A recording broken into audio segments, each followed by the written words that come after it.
Every day, a sea of decisions stretches before us. Some are small and unimportant, but others have a larger impact on our lives. For example, which politician should I vote for? Should I try the latest diet craze? Or will email make me a millionaire? We're bombarded with so many decisions that it's impossible to make a perfect choice every time.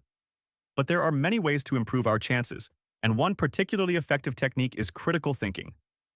This is a way of approaching a question that allows us to carefully deconstruct a situation, reveal its hidden issues, such as bias and manipulation, and make the best decision. If the critical part sounds negative, that's because in a way, it is. Rather than choosing an answer because it feels right, a person who uses critical thinking subjects all available options to scrutiny and skepticism. Using the tools at their disposal, they'll eliminate everything but the most useful and reliable information. There are many different ways of approaching critical thinking, but here's one 5-step process that may help you solve any number of problems. 1.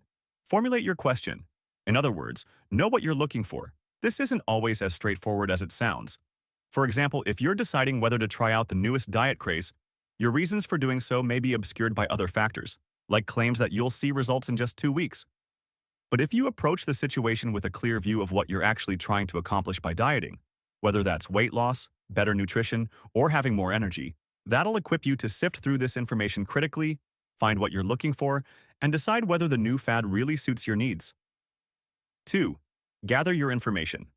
There's lots of it out there, so having a clear idea of your question will help you determine what's relevant. If you're trying to decide on a diet to improve your nutrition, you may ask an expert for their advice or seek other people's testimonies. Information gathering helps you weigh different options, moving you closer to a decision that meets your goal. 3. Apply the information, something you do by asking critical questions.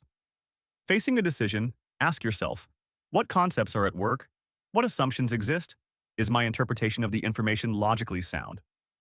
For example, in an email that promises you millions, you should consider, what is shaping my approach to this situation? Do I assume the sender is telling the truth?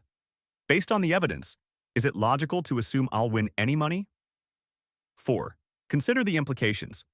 Imagine it's election time, and you've selected a political candidate based on their promise to make it cheaper for drivers to fill up on gas. At first glance, that seems great. But what about the long-term environmental effects? If gasoline use is less restricted by cost, this could also cause a huge surge in air pollution, an unintended consequence that's important to think about. 5. Explore other points of view.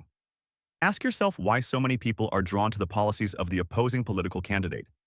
Even if you disagree with everything that candidate says, exploring the full spectrum of viewpoints might explain why some policies that don't seem valid to you appeal to others. This will allow you to explore alternatives, evaluate your own choices, and ultimately help you make more informed decisions. This 5-step process is just one tool, and it certainly won't eradicate difficult decisions from our lives, but it can help us increase the number of positive choices we make. Critical thinking can give us the tools to sift through a sea of information and find what we're looking for. And if enough of us use it, it has the power to make the world a more reasonable place.